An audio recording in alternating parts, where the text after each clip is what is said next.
What is going on, everybody? It is Austin Townley and James Derrick here for another episode of Above the Rim on WSBU 88.3 FM. The Buzz, presented by Afterthought Sports. Today we have Above the Rim, episode 24, James? I believe it's episode 24 in total, not this season, obviously, Right. but in In total, total, yes. in the totality of our show that we've been having this episode 24. It's been a while. We got some cleaning up to do, some catching up. But the big thing going around the league right now is the NBA Cup. We are approaching the actual tournament. We are out of pool play. And there are some surprising teams in here, James, which we can get a dive into that whenever you want to, man.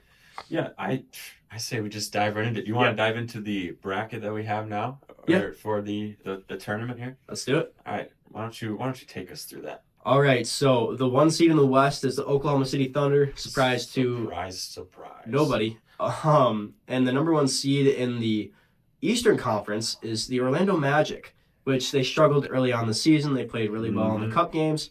Desmond Bane's been picking it up, and everybody else as well with that supporting cast. So that's been good too. Those are the top seeds for each conference. Now, the Thunder will play the Suns in the first round, and the Lakers will play the Spurs in the first round in the West. And then in the East, the Magic will play the Heat, and the Raptors and the Knicks will play on the other side of that bracket. The Suns in the West are the wild card, and the Miami Heat is the wild card in the Eastern Conference. We have a good bracket here. Yeah, it's still astonishing to me to see the Toronto Raptors just continue to play as well as they have. I mean, 2 seed in this tournament here. I can't say I expected the Toronto Raptors to go 4-0 in their group A, but man, they did, and they locked up the 2 seed. It's just the Raptors weren't a team that I was eyeballing going into the season whatsoever. Yeah. I was eyeballing, like the Clippers. That one hurts. Darn it. That one hurts. Darn it. The Clippers, man, they fooled me. Should have been looking at the Raptors, I guess, but You were bamboozled by the retirement home of the Los Angeles Clippers. No, the Raptors, they're good, but they're better than good so far. In this tournament, they have, in the pool play, the point differential of plus 55, which is just under Phoenix, because Phoenix is around Phoenix in the Western Conference is the wild card.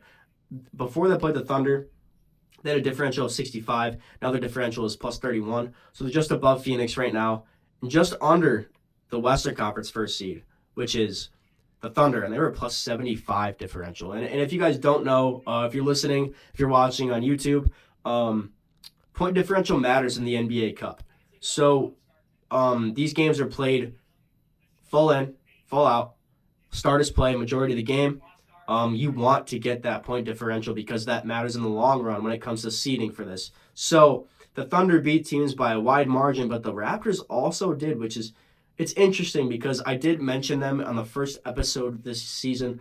It's kind of an interesting team, They have Brandon Ingram, they have Scotty Barnes, they have Emmanuel Quickley, they have Jakob Poeltl, they have Jarris Walker, a young guy. They have surrounding pieces on this team where they can be good. Now, I didn't see that they were going to be what they are now, which is sitting pretty at the 2 seed in the Eastern Conference, which we'll get to in a minute.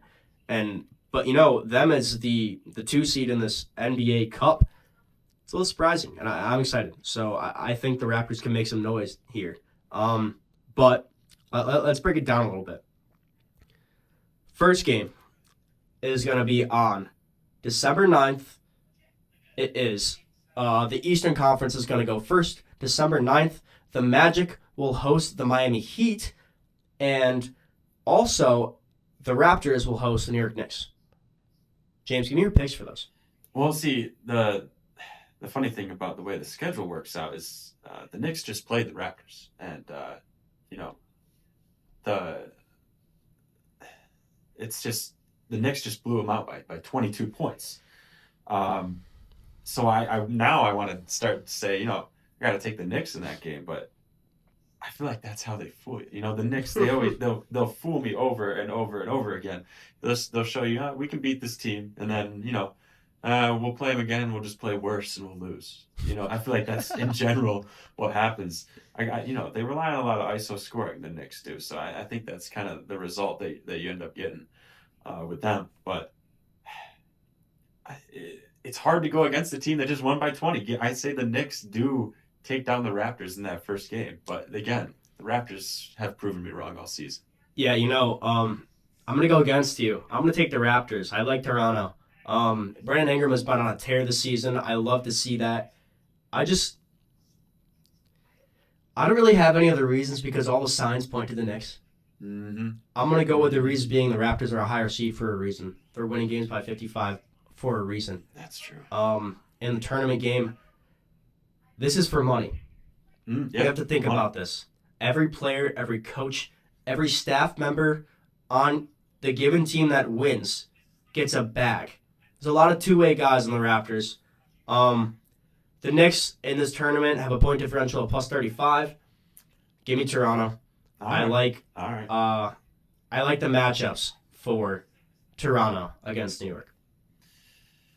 Fine. Go for it, man. The Knicks were at home. They're not going to have that. So they're not playing MSG, so that actually matters. You got to take into account, factor that in. The Knicks aren't going to be at home. They're historically a better home team. Give me Toronto. On the other side of this Eastern Conference, give me the Miami Heat, man. They run an offense that is just so fun to watch. Interesting offense, which actually, I don't know if anybody knows Jimmy High Roller. Like, basketball savant, Jimmy High Roller. I could sit there and watch his YouTube videos day in, day out. He breaks down basketball very well. He pinpoints this Miami Heat offense. Look him up on YouTube if you're interested. Give me the Miami Heat. I think they're going to take him down. I got to differ from you.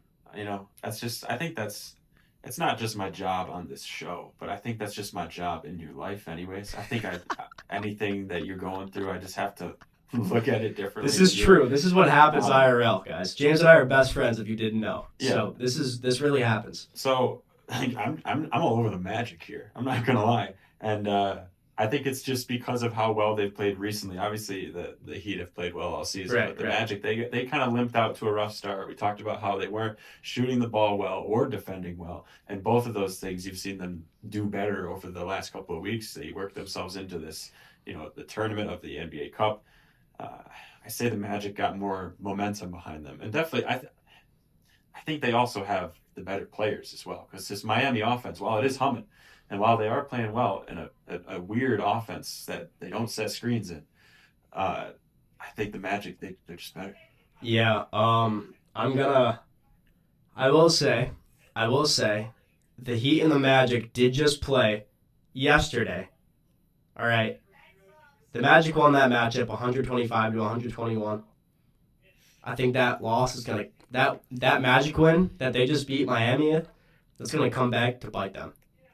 With a team that's so well coached like Miami, it's going to be harder to make that adjustment and come in and beat them again. Yeah. I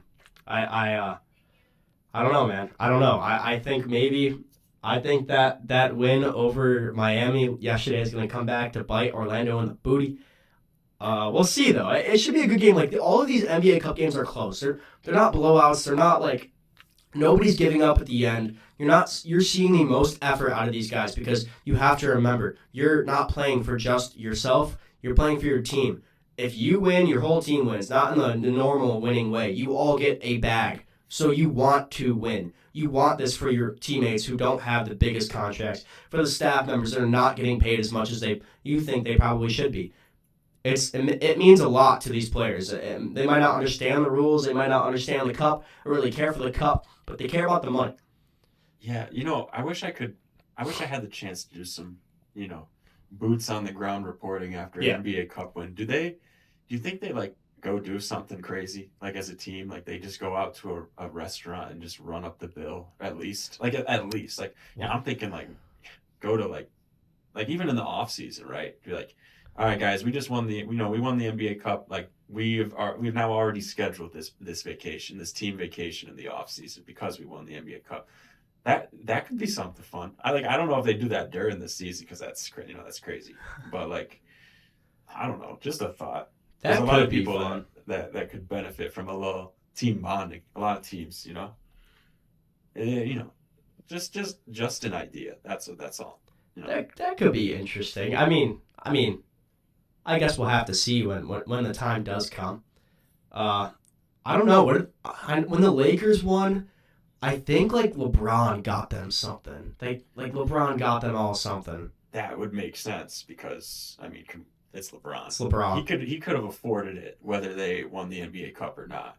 Yeah, that's true. He does like own Nike. I don't know. Would you, if you won the NBA Cup, James? Would you be willing to be like, guys, let's go on a vacay. Let's run it. Like, obviously during the season that's impossible. But I think you just gotta during the off, like as soon as the season's over, be like, all right, when's this NBA Cup trip happen? As soon as you win the NBA Cup, someone needs to make a group chat called NBA Cup trip, and then that's where you text in that group chat about the NBA Cup trip. After the season's over, we may have lost. Crap, we missed the playoffs, man, but at least we got the NBA Cup trip, At least you got the NBA Cup trip. That's what really matters. So heading over to the West, this one's kind of interesting. This is a little bit of a tougher pick when it comes to the NBA Cup games because, well, as everybody knows, the Thunder are on a tear this year. They're 18-1, but they just played. James is already rolling his eyes at me. They just played the Phoenix Suns last Friday night. And the Phoenix Suns only lost that game by 4, and they actually had a chance to tie the game or win the game. Colin Gillespie has been amazing for Phoenix this year, doing all the hustle plays. He's been a really reliable guy for them. Phoenix lost that game by only 4. Mm-hmm. Nobody probably thought Phoenix would compete with OKC in that game at all. Me included, yeah. With all that being said, though, I'm going to take the Oklahoma City Thunder here. I have to be realistic. I can't, just put my full bias out there all the time. I do think my Phoenix Suns have a chance, but realism is in play. Give me the Oklahoma City Thunder on December 10th. Yeah, man. You're not going to get as much out of me. The Thunder are, 20-1? You got close. You got within 4 points. Really just one play. I don't think you get close again. You could play them 4 more times this season. I don't think you get close. I don't think you get close again. Just saying. Wait, can you just say that one more time for me? Just so I make sure that I heard what you said. Okay. So, the Oklahoma City Thunder, however many times more they play your Suns this season, your Suns will not get any closer than 4 points. Actually, if the Suns keep it within 10, the next couple of times they play the Thunder, I'll buy you some Chipotle or something. You buy me Chipotle? Yeah. Deal. Deal. I'm just saying. Man, that's how confident I am in this. I don't think you guys got close within 4 to one of the best teams that I've ever seen. Yeah. You're not getting within 10 within the next couple. Hey man, you don't know that. We did that without Jalen Green. You got to think about that. Dylan Brooks is having a career season. Colin Gillespie having a great career season. Mark Williams having a great year. Devin Booker. Do I even have to? No. Come on. It's D-Book. I think we can compete with the Thunder. Moving on. The Lakers and the Spurs. This is tricky because there's no Wemby. I don't think he'll be back for this. His timetable to return is whenever he can. Whenever he can, basically. It's very vague. He could play not a single game for the rest of the year, and I'd be like, yeah, he's Defensive Player of the Year. Yeah. But I'm going to take the Lakers. They were playing so well before LeBron even came back. Luka Doncic, Austin Reeves, playing incredible. Also, DeAndre Ayton has been very good for the Lakers this year, which that pains me to even say because me and you, DA, DA. I don't really know how I feel about you, big dog. So he likes playing for a love-hate relationship. He likes playing for a winner. Yeah. He liked playing for you guys when you were winners. Yeah. That's funny how that works, isn't it? Yeah. Yeah. No, it's pretty goofy. San Antonio has a good squad in general, but I think the Lakers are going to be too much for them. LeBron has came back from injury, and looks like he's barely trying. It's kind of weird. It's strange. He's really just passing the ball, which is, one of his better qualities. But he looks like he's just out there to pass the ball and let Luka and AR drop 35 and 38. Yeah. And that's what they're doing. And then DeAndre Ayton's picking up a solid 15 and 10 on the night. So it's like, are you going to tell LeBron to play differently? Be more no. Just let him do what he's doing. You know what he reminds me of? And I don't know if this is a unique experience to me or, anyone who played basketball, probably knows this. During some basketball summer camps or a Sunday league or something like that, where you're playing with people your own age, every once in a while something would happen, something weird where you had to play with either a different team or kids younger than you, or you know what I mean? LeBron is playing like he's playing with the 7th and 8th graders, and he's in his sophomore year of high school. He's going down to play with the 7th and 8th graders, just going, I don't need to do nothing. You know what? You're pretty good. You score. Let me just get the ball moving around. He's playing like everyone's dad in the backyard that, they don't got to show off.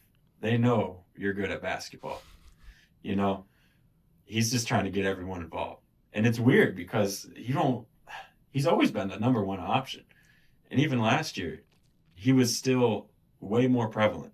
He's put himself down at option 3 or 4. Yeah. So fun. I just saw a stat about LeBron where it was talking about this is the first ever time when 2 people on LeBron James's team scored over 35 and he wasn't one of them. That's exactly what I'm saying, dude. It's weird. LeBron James we're talking about. It's LeBron. You watch a game that LeBron's playing in and it's not apparent that he's playing in it. It's weird. Give me the Lakers. I'm going to go with the Lakers as well. These teams played each other already in the regular season. Wemby was healthy and the Lakers won. So, but be careful of the Spurs. They're still a really solid team. Yeah. Again, the Thunder have a plus 75 point differential in the NBA Cup games. Have we ever seen a team play like this? Not me. I haven't personally. This team scares me. It does. So I kind of think, So anyways, moving on to the second round, where James and I have, a matchup in the Eastern Conference that is, we picked the same. It would be Thunder, Lakers. That's a tricky one. And you know what? I'm going to be honest. I think it's going to be really close. But I think the Thunder do end up winning. Send them to the championship to play whoever. Man, it would have to be a masterclass of a game by the Lakers to get past the Thunder, I feel like. But, dude, the Thunder, in my opinion, the Thunder are going to win this whole thing. Mm-hmm. But, we can take it over to the East to wrap this baby up. I have a different game in the East than you. I've got, Magic Knicks. Why did I even pick the Knicks to win? Because, see, now I'm just going to want to pick the Knicks to keep winning. And they won't. They won't. They just won't. That's how they are. You know what? I like the Jersey matchup if the Magic win. So give me Magic Thunder in the chip game for the Cup. Okay. I'm gonna go for my championship game. Give me Thunder Raptors. I think that's cool and exciting, but I think the Raptors probably lose that by 30. Yeah. And the Thunder walk away with the NBA Cup. Yeah, Is there a world where they don't walk away with the NBA Cup? I don't get it. I doubt it. I would. Man, if the Thunder. Listen, is there a world where the Thunder win less than 65 games this year? I don't think so.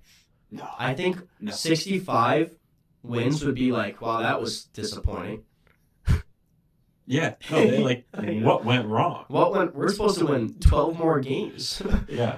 They're gonna break. I think they're gonna break the record. They're 18-1, or 19-1 at this point. 20-1 at this point. Oh my lord! Because the wins just keep stacking. Yeah, you're right. You literally lose track. You look one day and they have three more wins in 3 days. So it's I did the same thing in preparation for the show. I'm like, dang, they're 18-1. Oh, wait, no, 20. They're 20-1. Yeah.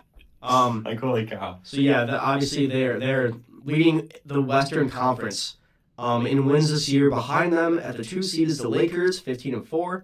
The 3 seed is the Rockets, 13-4. Fourth place is the Denver Nuggets at 14-5. Rounding out the top 5, we have the San Antonio Spurs sitting pretty at 13-6. But it's a little bit more tricky than that, as if we go to the 6th seed, the Minnesota Timberwolves are 12-8. The Phoenix Suns are sitting at the 7th seed, all 12-9, with Golden State just below them, 11-10. And I would go as far to say those are just about your contenders in the Western Conference when it comes to playoff contention. The Grizzlies and the Blazers are not far off with 9 wins to Memphis and 8 wins to Portland. But this Western Conference is looking a little different than a lot of people expected. When it comes to surprising teams, Portland sliding into that play-in spot, Dallas and the Clippers falling. James, any thoughts on the Western Conference? Any teams you want to talk about specifically? Any players? No, really nothing in particular. Just more so on the fact that I was so wrong about those Clippers, dude. I don't know. I put them in like my top 10 teams. Maybe they could have been in the top 5. And I remember like talking about it with you, like, oh, this could go really bad. This could go really well. The unction. That was something we talked about at that point. It's just gone really bad. And I don't have anything else to say. It sucks. Now I look like I don't know any ball. Well, it might be worse than what you're referring to here, James. So wait, not everything's about me? No, not everything's about you. Here's where this Clippers team this is where it really starts to be like, oh no. All right. The Los Angeles Clippers are currently sitting on a 5-15 record, placing them 13th place in the Western Conference. Yeah. Man.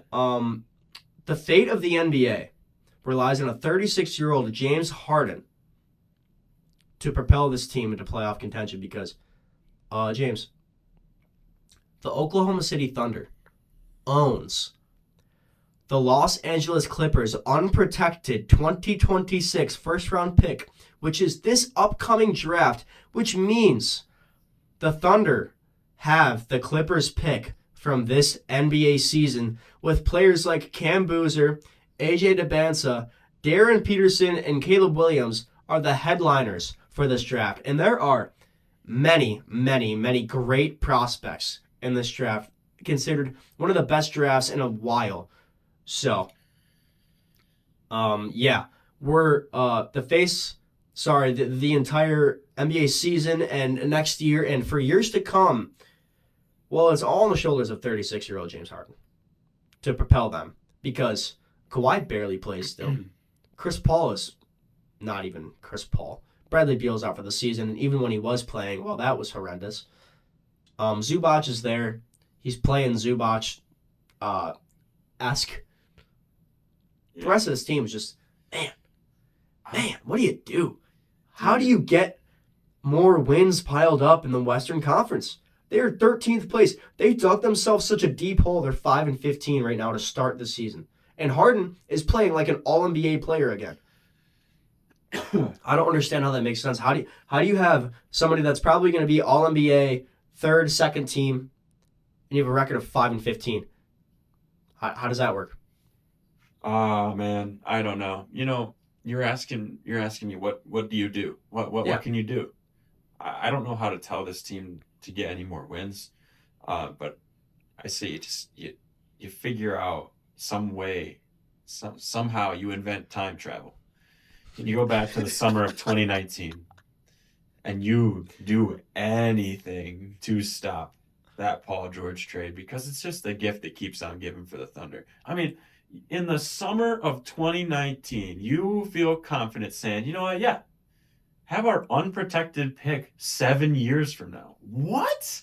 You have no business trading a pick that's 7 years into the future. What? Like, you have no idea what you're looking at in terms of that draft class. And no, they didn't have any idea what their 22 or 24 picks were going to turn into either. Those kids were like in 8th grade, or not in 8th grade. Actually, Actually, they're our age. Yeah. They're about 20 years old, so they were like freshmen in high school. Yeah. So like this 2026 draft, you didn't even think about who was going to be in this draft or how good your team was going to be.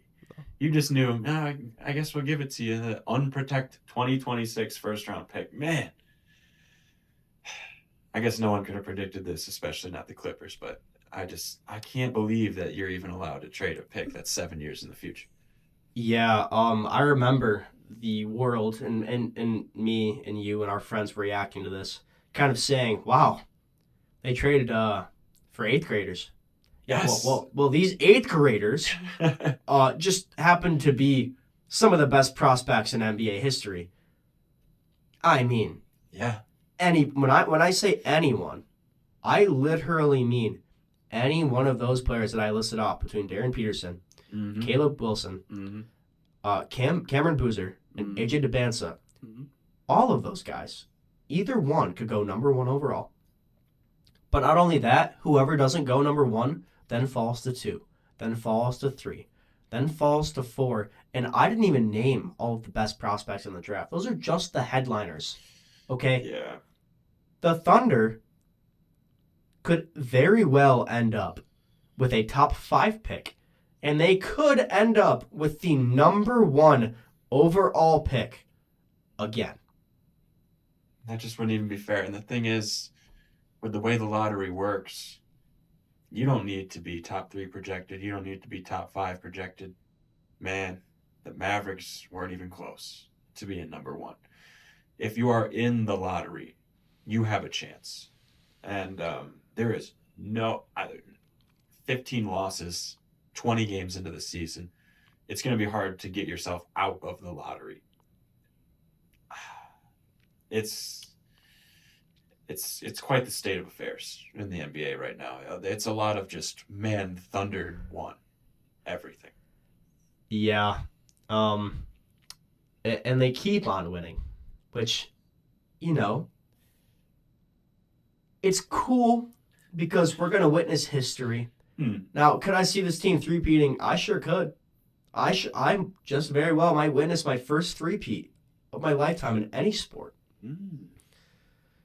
But Phoenix Suns ain't winning nothing anytime soon because the Thunder are in the way. It's you ever play NBA 2K and you go into the LeBron era and you do a rebuild in my NBA and then they have the old Thunder team with Kevin Durant, James Harden, and Russell Westbrook where they just win championship after championship after championship after championship. Yes. Yeah, it's happening in real life right now.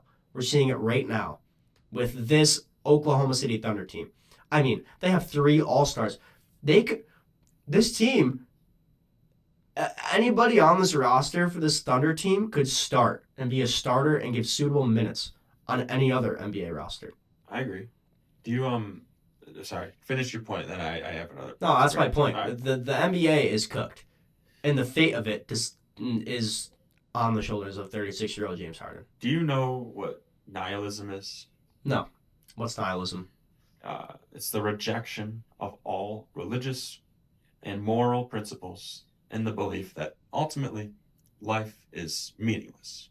We're all gonna die. Okay. Whatever. That's kind of what the NBA is like right now. You can watch your favorite team, as long as they're not the Oklahoma City Thunder. You can watch your team play well for weeks. You can watch them. They might even have a 30-point per game scorer, like Luka on the team, whatever. Ultimately, it doesn't matter because the Thunder are going to win, and everything else in the NBA is meaningless. Does that make sense? Essentially, it doesn't matter. Yeah, I agree. Your definition really really pointed it out for everybody.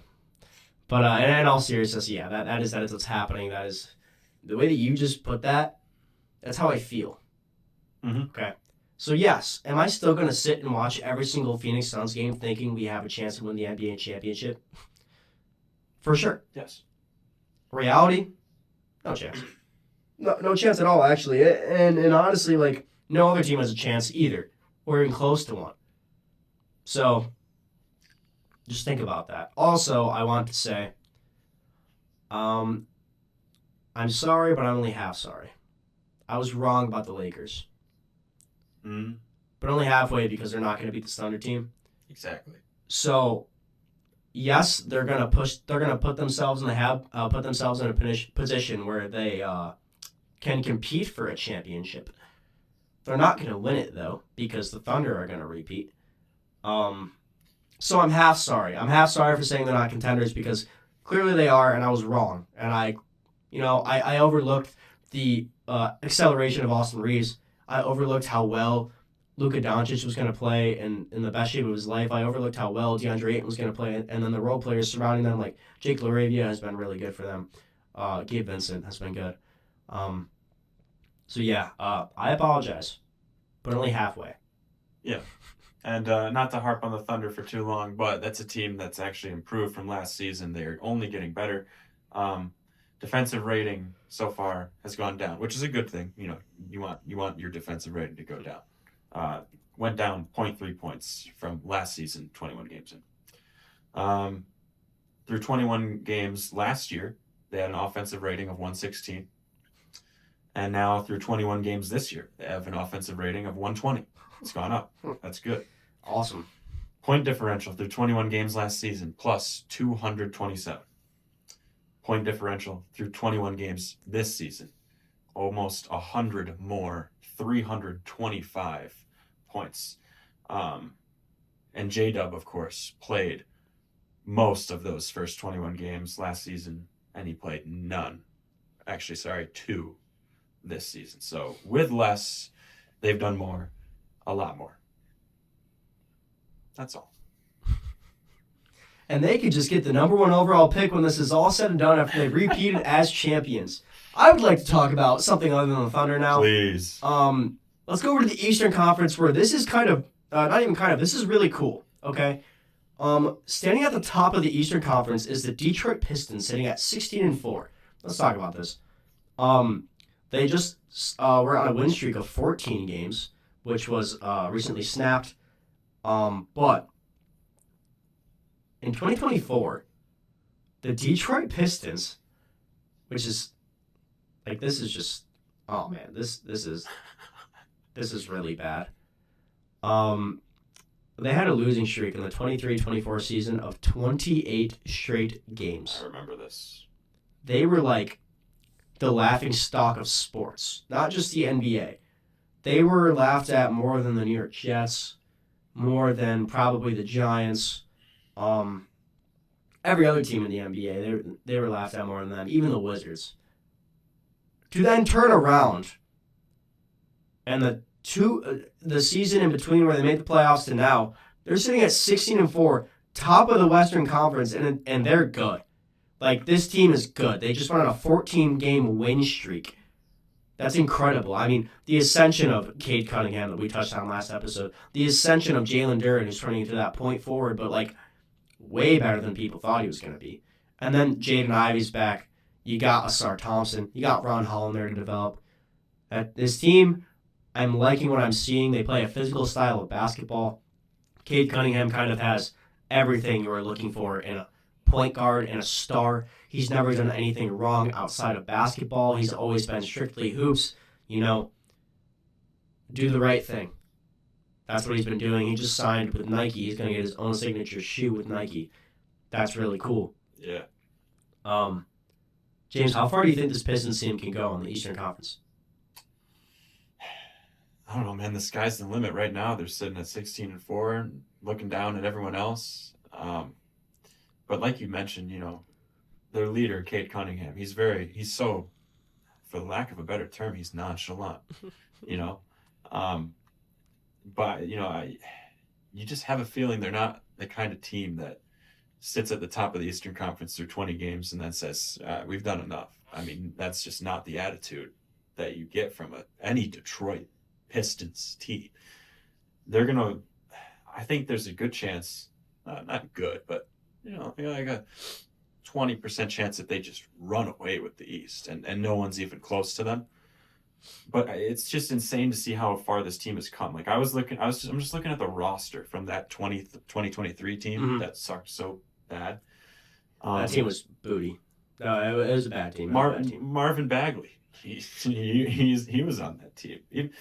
Syracuse legend Buddy Boeheim. Sorry, not to get I off do remember track, him. but He had like 35. No, it was a G League. He had 35 nonetheless. But like, I'm just going up and down. Like the names on this roster, some there's a decent amount of them that are still there. Obviously, Jaden Ivey, Cade Cunningham, Jalen Duren, among some other guys. But I'm just happy for them. I really can't. I can't tell you what they're going to do by the end of the season. I will say, I hope they have a 1 or 2 seed in the East, with the exception of like the Knicks. I like the Knicks. But. It's really funny because they signed Tobias Harris in the offseason before last year, and everybody was like, why did they pay him? Why are they doing that? Yeah, well, it's working because they're in the playoffs last year. They actually could have taken down the New York Knicks, and I feel like they should have. Coming this year, they're storming in. First seed, 16-4, Eastern Conference, standing at the top there, which is really cool. It's just fun to watch. It's fun to watch Detroit basketball. I love waking up. If I don't catch the Pistons game, I love waking up to see a nice Cade Cunningham poster or a nice Cade Cunningham ankle breaker to a lob to Jalen Duren dunk. It's awesome. Yeah, and I will not to put too much on this, but do you remember his game where he had like 46 points on 45 shots? Yeah. Man, sorry, not to even take away from the fact that they're playing so well, but it's been a while since we've recorded a podcast. I don't know if we actually talked about it. We didn't. But that was hilarious. I mean, he's got the reins to the squad. Yeah, he seriously does.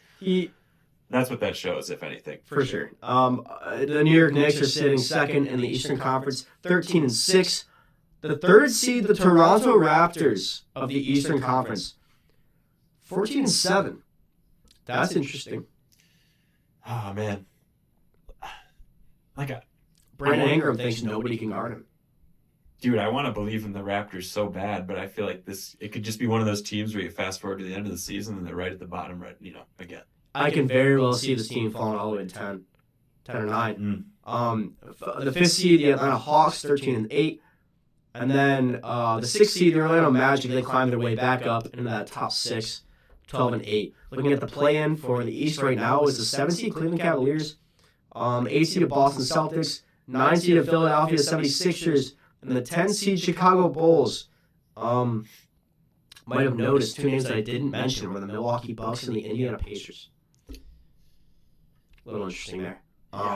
Any team in this Eastern Conference that you wanted to touch on, maybe talk about for a second, catches your eye? Anything, man. Besides the Raptors, nothing catches my eye. But, I don't know if the Charlotte Hornets are ever going to be above that darn play-in line. Like when you look at the standings and there's like the line for where the play-in is, like before 6, between 6 and 7, between 10 and 11. Wait, between what? No, between way what? too far. It's December 1st. Between 6 and 7. Between the 6th and 7th seed and the 10th and 11th seed. I don't think I'll ever see the Charlotte Hornets above that line. And no. They drafted well. Knippel's been. Oh man, he's going for Rookie of the Year right now. He's the favorite. He's the betting favorite. Now we don't bet around here, but he's the favorite to win Rookie of the Year, which is really cool, surprising. It's different than other than just Cooper Flagg, who's been hooping the past few weeks. It's almost Tom. It's Klay Thompson too. It's awesome, and he has a better handle than Klay, and better playmaking. And we have all these great things to say about him. Yet the Charlotte Hornets are 6-14. They've got great players, but just don't win. Me personally, I think the reason the Charlotte Hornets are never going to be in this play-in contention spot, so that's never going to happen as long as they have LaMelo Ball on the roster. I don't think he's a winning basketball player. I think he's a play for myself type of player. He cares about his stats. He cares about all the behind-the-scenes things, and I don't necessarily think he's a winner when it comes to winning basketball, winning a championship, making a playoff push. Now, I could be wrong. We've never seen him in the playoffs, but his style of basketball is not winning. It's not a winning style.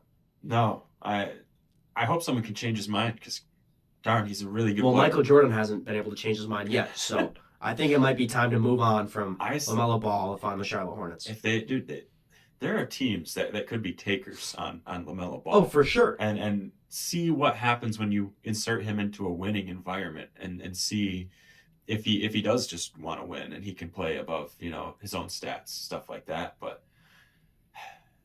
I feel like his potential is seriously yet to be unlocked. What would you think about a LaMelo Ball for Ja Morant swap? I don't know if that solves the problem that the Grizzlies are trying to eliminate. Well, here, listen to this, right? You put LaMelo Ball next to Jaren Jackson Jr. and Zach Edey, big men that he's never even thought of playing with in Charlotte. You got Cedric Howard, this rookie, who's been playing very well, who was the leading favorite for Rookie of the Year as of like 2 weeks ago. You got guys like Gigi Jackson on the bench. I think, LaMelo would benefit from going to Memphis. And then you go over to Charlotte, right? You need that point guard that can be a point guard and not just chuck. Ja Morant's not a shot chucker, okay? He's willing to pass the ball, willing to move the ball. You have a great shooter next to him because, yes, Ja Morant can shoot the ball, but he's not the greatest. You got a guy that's basically Klay Thompson 2.0 and Colin Knippel. You got him sitting in the corner. You got a lob threat, Miles Bridges. You draft a decent center. I mean, they have Phoenix's centers right now, but I mean, I think that could benefit both sides. It was just something that I kind of thought about today. I was like, that would be interesting. Ja Morant wants out of Memphis. The Charlotte Hornets probably are done with, they probably are so sick of LaMelo Ball just playing the style, whatever style he wants to. And Memphis doesn't want Ja Morant necessarily anymore because of the off-court stuff, because it seems like he's figured that out. But it's more of, Ja Morant is almost refusing to play in that system. He doesn't want to. I don't know. I don't get it. They have the makings of a great team.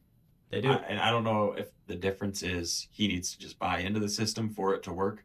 Maybe even if he buys in, he feels like it's still not going to work.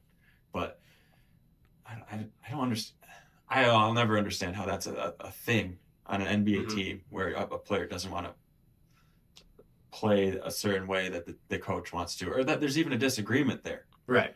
Like, if they disagree, I think a conversation has to happen where they come to some kind of compromise, and it's okay for both of them. But just stay in at their post. Like, who will blink first? Well, yeah. They're going to end up trading Ja Morant before they get rid of any coaches there. So probably. Which is, trade deadline is in February. It's actually Super Bowl week. That'll be cool. But I don't know what the market's looking like for Ja Morant. I don't know what the market's looking like for LaMelo Ball. I was just sitting here saying a 1-for-1 swap would not be the worst thing in the world, in my opinion. I think it could benefit both teams, both players, but probably won't happen. It's just a scenario. Yeah. Another thing, the Dallas Mavericks are looking to work with Anthony Davis's camp, work on a trade to see if that actually comes to fruition. I really would hate to see Anthony Davis get traded from the Mavericks so soon. They're sitting at 6-15. They're 12 in the Western Conference right now. They don't have their best player. Kyrie is hurt, okay? I don't think it's fair to judge this team without Kyrie Irving. Yes, they wanted more from Anthony Davis, expected more, hasn't provided, hasn't been playing the best.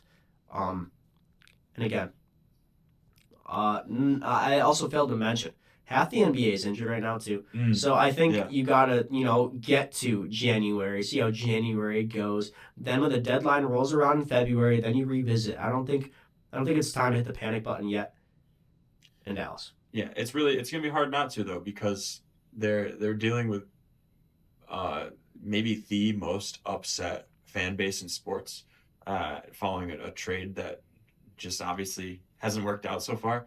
But I agree with you 100%. You don't. Anthony Davis isn't 26 anymore. No. He's not going to carry a team like he did the Pelicans or stuff like that.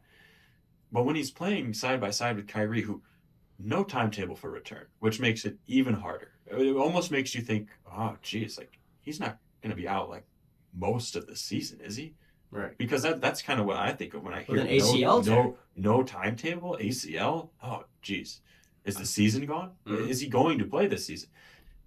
If they have a feeling that the answer is no, he's not going to play this season, Anthony Davis will probably get traded. For sure. But I don't know. He's just got he's got some health problems too. He's never gonna play.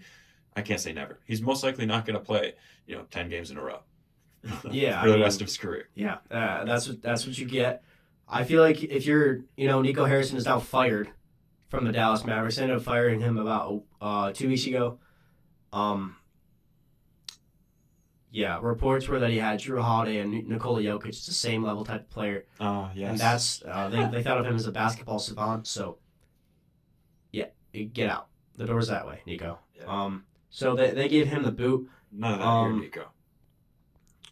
The Sacramento Kings are also rumored to kind of blow everything up. Get rid of DeMar, get rid of Sabonis, get rid of Zach LaVine, enter that rebuild, which are they not already in a rebuild? Listen, they had a really cool team with Sabonis, De'Aaron Fox, with the Beam team. That team made the playoffs. Faced Golden State. That went 7 games, I believe, and Curry dropped like 51 in Game 7 or something like that. That was also a great series. If anybody's interested, look up that series on YouTube, watch those highlights. They're incredible. But for the rest of the league, there's not a lot of trade rumors going around, which is, I do kind of like that because, a lot of the times the NBA season is just surrounded and circulated with rumors. Plagued, if you will. Yeah, and sometimes it's almost unwatchable. Not unwatchable, sorry, but hard to pay attention and keep up with because it's like, dang, why is there so much player movement? Nobody stays on the same team anymore, and I'm liking the continuity right now. Yeah, and all the rumors just diminish the other rumors because it's like, oh, I also heard this guy's getting traded too. Right. So it's like everyone's getting traded. Yep. So yeah, I want to now dive into the Indiana Pacers. They're 13th in the Eastern Conference Finals. They're 4-16 overall. Okay. Just months ago, they were 3/4 away from their NBA championship. Yeah. Tyrese Halliburton having a great start. Could have dropped 50 points if you want to go that far in that Game 7. On a tear, made his first 3 out of 4 threes. Injures his Achilles in that first quarter of Game 7. The Pacers end up losing. The Thunder win the championship. The offseason happens. Miles Turner actually re-signs with the Pacers, but then ends up going to the Bucks. So that contract fell through. He signed with the Bucks.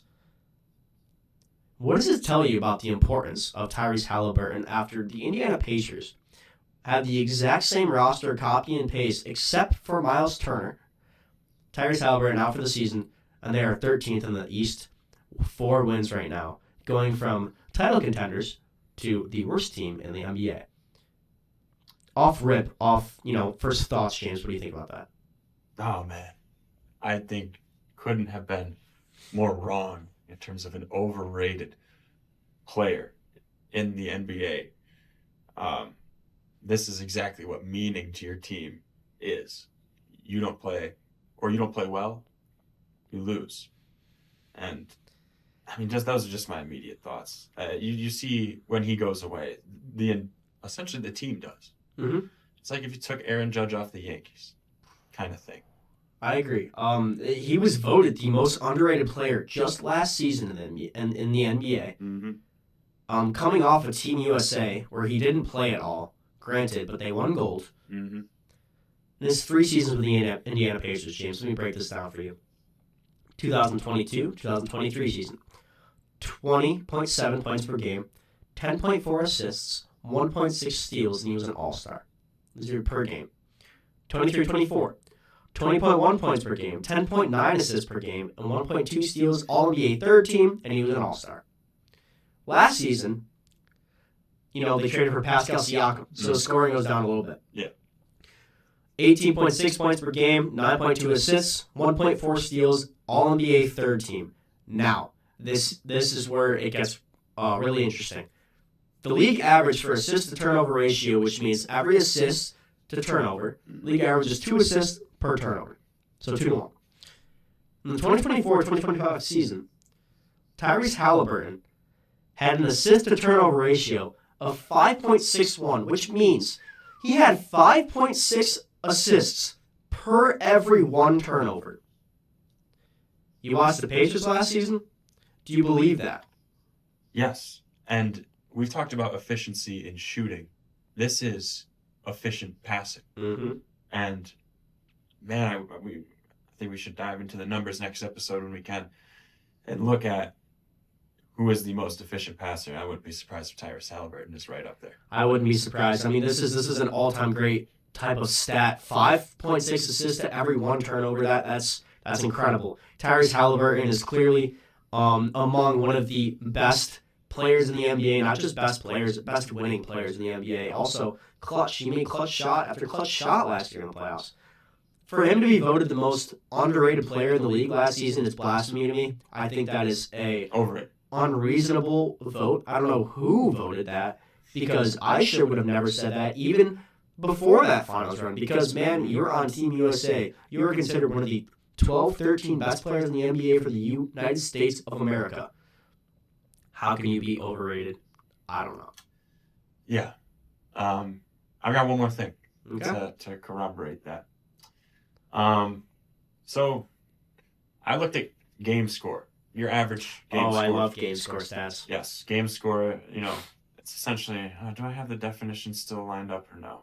No, I don't. Game score, it keeps track of how well you shoot, baskets you make, baskets you miss, turnovers, all that, and essentially gives you a score for that game, how well you contributed. Now, I looked at your average game score in a loss, as well as average game score in a win. So let's say, Tyrese Halliburton, he always has a 20 game score. That's a very high game score. He's always got a 20 game score in a win. Then you could argue, well, he leads his team to wins. And if he has a very, very low game score in a loss, that means, he didn't play well. They automatically lose, right? So what I wanted to do is find the averages of both and get the difference, right? So if you have a big difference in game score and wins, in game score and losses, that means when you play well, your team wins. When you don't play well, your team loses. Number one on the list from last season, a difference of 14 in game score, is Paolo Banchero. If he played well, his team won. If he didn't play well, makes sense. His team lost. Also up there, this one's interesting, Chet Holmgren. He averaged a 16 game score in wins, only 3.5 in losses. They're pretty much shut down entirely if they lost. So, if you want to guard the Thunder, really shut down Chet. That's what Phoenix did. Just want to point it out. Now, number 3 on the list, it's no surprise that it's Tyrese Halliburton. He had an 11 game score in losses and a 21 game score in wins, a difference of 10. That is the third in the entire NBA, meaning Tyrese Halliburton plays well, the team wins. Tyrese Halliburton plays bad, the team loses. And without him entirely, well, they lose and just lose. Wow.